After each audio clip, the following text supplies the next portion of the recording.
The St. Lucia Tourism Authority is delighted to present some new and exciting updates to you this morning.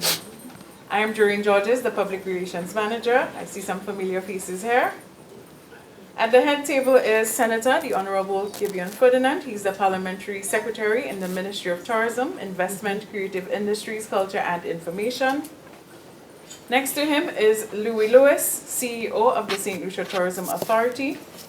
We have Dahlia God, CEO of the Community Tourism Agency, and Dexter Purcell, our Director of Global Marketing.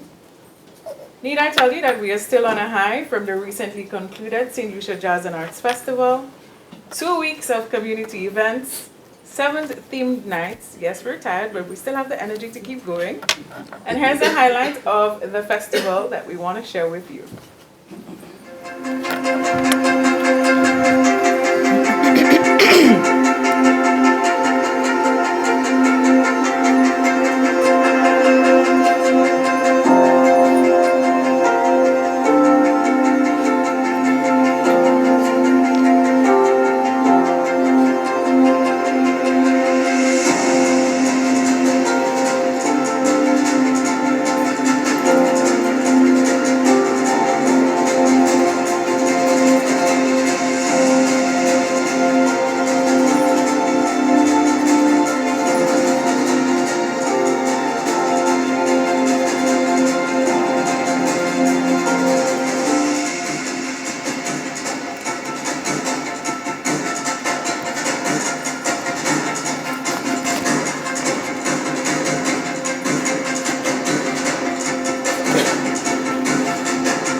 That you understand why we're still on a high.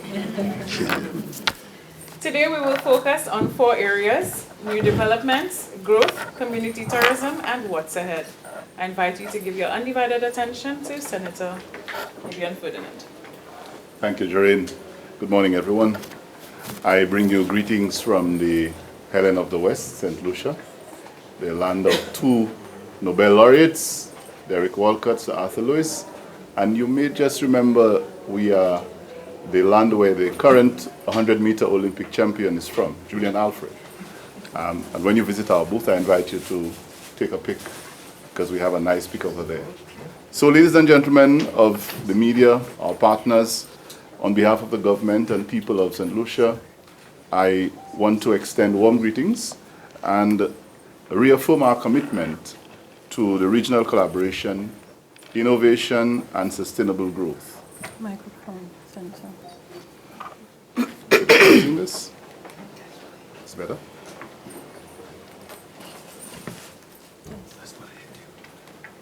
I don't know, I'm not hearing anything better. That's better, okay. Do I take it from the top or can I just continue? Okay, great. Yeah, so St. Lucia is undergoing a bold transformation. And that is rooted in our natural beauty and our vibrant culture. And that is driven by a clear vision. Now, I'm the politician at the table, so I have to make sure that I emphasize the need for one of the things that we've done. And that is to ensure that there is a legislative framework for investment in tourism as well as incentives. There's a clear vision for inclusive diversity and a future-ready tourism. Among some of our most anticipated developments is Secret St. Lucia Resort and Spa, and that is going to be open on June the 1st of this year. It's an adult-only, all-inclusive resort offering 355 luxury rooms, 9 gourmet dining options, and a full-service spa, raising the bar for our high-end leisure offerings. We are equally proud of a big investment, and that one is the Isla development, in an area called Montima in the north of the country. And this is a game-changing project with a US 1.3 billion investment and the largest in our tourism history in our country. The phase 1 will be launched in August of this year, and it'll be 139 rooms, including the Caribbean's first holistic wellness hotel operated by Lifeco. And once it's complete, Isla will include family and adults-only resorts, luxury residence, a sustainable retail hub, and a 2,000 capacity conference center, which positions St. Lucia at the forefront of wellness and MICE, that is, meetings include incentives, conferences, and exhibitions, travel. Our homegrown hospitality must be included, and that is also evolving. I want to highlight a Bay Gardens Resort, which is developing a Sapphire Sands Villas, an exclusive beachfront villa collection with a 24/7 butler service, and that is set to open in December of this year. At the Cabot St. Lucia, that's one of our new developments, it's a world-class golf course and is already operational with 12 luxury suites, and that is coming in next year. The international brands are investing as well, and the Hyatt Casa Bar Beach Resort will debut its destination by Hyatt brand in St. Lucia, and the Courtyard Marriott is also under construction in the area called Point Seraphine, that's very close to the waterfront, and will add critical business and conference capacity by next year, 2026. At Redway Beach, which is in the north, the extreme north of the country, the former Starfish and Mystic hotels are being cleared, and this will make way for new luxury developments that reflect our commitment to the product renewal and excellence. We are equally excited about the development of St. Lucia's first underwater sculpture park. I remember when we brought that idea, it really excited quite a few. And what that will do, it will blend the marine conservation, cultural storytelling, and ecotourism. With 3 installations, these will take place on a journey through our history, from our independence in 1979 to art, music, and a real cultural experience. The construction begins later this year and should be completed by the end of next year. Now, to elevate our cruise sector, we don't want to leave that one out. We recently opened an anchorage on the waterfront, a modern commercial hub with 22 retail units and a stunning harbor front view. And we now have a newly opened area called The View on an elevated space called Monley that offers the most breathtaking and panoramic view of the city of Castries. Soon, ladies and gentlemen, we'll be unveiling the reimagining of Port Castries with a modernized terminal for larger vessels and a revitalized vendors arcade in the city, and a new fishermen's village in an area near the city called Bannans Bay, which offers a more immersive, more authentic St. Lucian experience for cruise visitors. Ladies and gentlemen, these projects basically reflect our belief that tourism must tell our story and uplift our people. It's a philosophy that our people and our government hold dear, and none of this would have been possible without the cross-sector collaboration that we've been able to engender and the unwavering support by partners like yourselves. So I invite you to come over, visit us. Calypso is around the corner. Joreen told you about jazz. We are just starting the Calypso season. In fact, on Friday of this week, we have the tents where the performers begin, and then we go into Emancipation. Later in the year, we have Creole Heritage, and then we have Christmas. So anytime you come to St. Lucia, there's always something to do. So I invite you to be part of that journey, and thank you for being with us. Yeah, thank you, Senator. I will take off exactly where you left off. It is my distinct pleasure as a technician to announce that there's a very strong demand for St. Lucia. And in the field of marketing, we say that St. Lucia is actually trending. Trending on the basis of the number of persons who are visiting. We have just experienced a 14% increase in our arrivals for 2024. And that has continued.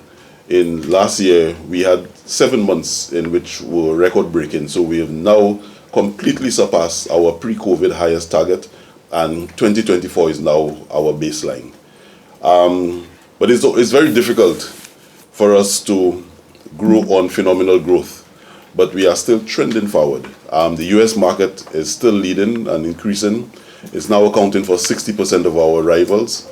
And the other markets are actually performing strong, although not as good as they would have been recently. We are optimistic. We are approaching some new markets as if they were never tackled. So, for instance, we are looking at France and taking a new approach to the French market. We are looking at Germany and the German-speaking regions, as well as a new initiative where we are focusing on what we think is a little nugget within the Caribbean, which is Saint Martin, by which we have access to the rest of Europe in a way that we had not had before. And of course, we have our eyes on Latin America. It's something that we have studied very long, and we are going to approach that new market as a new source of visitors to St. Lucia. While that performance is unfolding, we have strategically positioned ourselves to get to where we think would be what we call the green heart of the Caribbean. We are focusing on sustainable development, regenerative tourism, and when my colleague presents, you'll get a further understanding of how we have moved deliberately within those steps. The government has actually established a complete agency for guiding us and bringing us in that direction. Some of the new sustainable things that we are doing is that we approach even the Jazz and Arts Festival as the benchmark of our marketing strategy. And in executing the festival, amidst the music and despite the music and the arts, we made sure that we had proper waste reduction management, reusable materials, and we actually emphasized to our partners that this was the focus, for the year. And we share a lot of sustainable practices that the community events, which is part of the unique brand of St. Lucia's Jazz Festival, that they abided by that level, those sustainable initiatives in their presentation of entertainment for the year. The minister spoke about some of the new lookouts that we have established as a means of enhancing the product, but more than that, they have a commitment towards lowering the carbon footprint and engaging in environmentally sustainable practices. So it's not just a lookout, but it's a lookout that blends with the environment, that uses the natural environment, surrounding environment, and the communities that are surrounding are integral parts of the operations. The Hotel and Tourism Association, as a close partner of the St. Lucia Tourism Authority, have recently signed on to SunX, the SunX Institute, and that is an initiative aimed where they are encouraging their members to engage in low carbon emissions practices and empowering communities, likewise. So it's all part of that whole sustainable drive, and we have our private sector partners, showing commitment in that direction, as well. Some of our hotel partners are really exemplars in terms of how they operate. So we have and I'll do a bit of name calling. We have Jade Mountain. They engage in rainwater harvesting and solar energy utilization. Ladera Resorts, they have been doing some reclaimed materials for their use and operations. Again, all aimed towards lowering the carbon footprint. And Chasney, solar energy, organic farming. Fordo Estate, organic farming, composting, and chocolate production.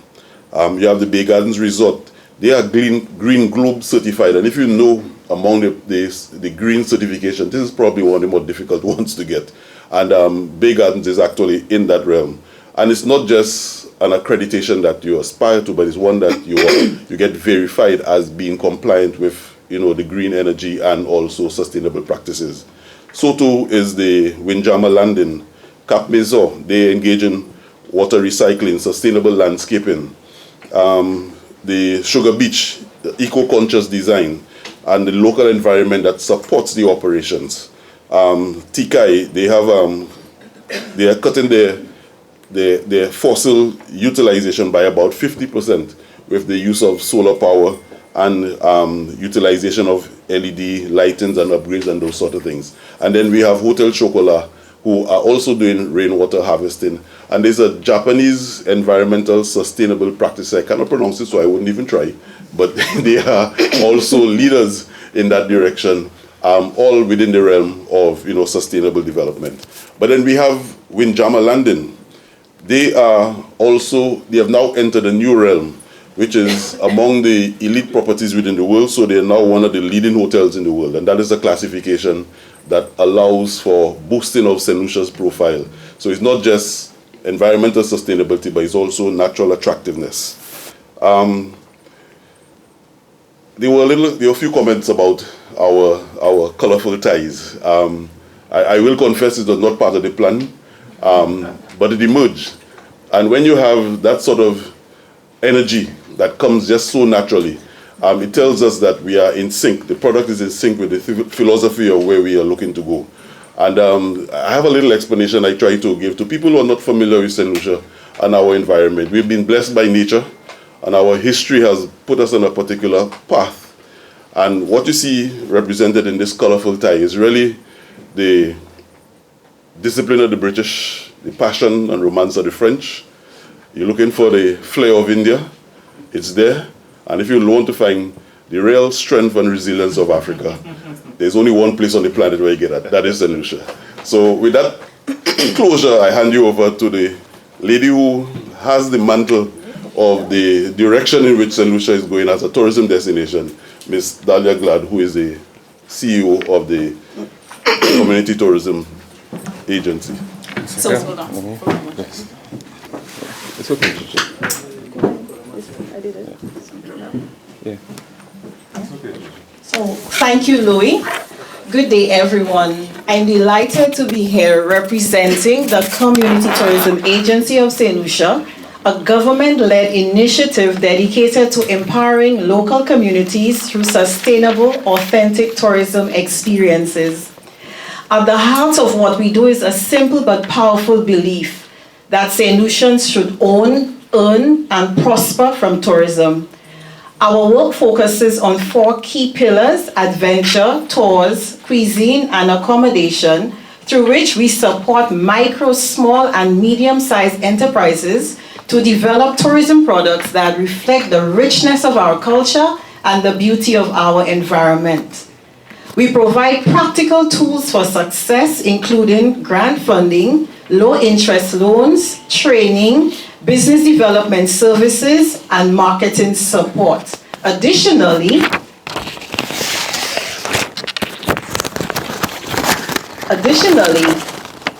we lend infrastructural support where needed to enhance experiences for our locals and visitors. It's about turning local talent and ideas into viable revenue-generating ventures. Among our recent accomplishments is we've revitalized the Mont Fortune viewpoint, also known as the Mont Lebay, offering visitors panoramic views and a more welcoming space for local vendors and artisans. It's actually called now the View at the Mont. We supported the launch of Obey Sanctuary, a unique nature and wellness escape that connects guests to the land and local healing traditions. We've also introduced the Eastern Exotic ATV Adventure Tour, giving visitors a thrilling way to explore the East Coast while engaging with local guides and communities. Celebrity Lance Cross just had a wonderful time at that establishment on the Jazz Weekend. These projects and many more in the pipeline. Some of the projects we have in the pipeline include the Earth Tour. It's a tour dedicated to the crafters in what we call the craft capital of Choiseul. Other projects in the pipeline includes a sea moss experience in the community of Miku in Prale in St. Lucia. Another project includes the Catholic Martyrs Shrine. These projects show how community tourism is not just a trend, it's a movement. It strengthens St. Lucia's tourism offering while ensuring that the economic and social benefits remain right here in the hands of our people. The Community Tourism Agency was established under the Community Tourism Development Act number 9 of 2022 with a clear mandate to design and guide St. Lucia's community tourism program and ensure St. Lucians are at the center of it all. We invite you to learn more and be a part of this movement. We invite you to stop at your will at our booth number 101. You can also find us online at ctastlucia.org or follow us on our social platforms at Community Tourism Agency St. Lucia. Let's continue building a tourism industry where everyone has a stake and everyone shares in its success. Thank you. I hand over to Mr. Dexter Purcell, Director of Global Marketing. Thank you, Dahlia. You're welcome. How's everyone doing?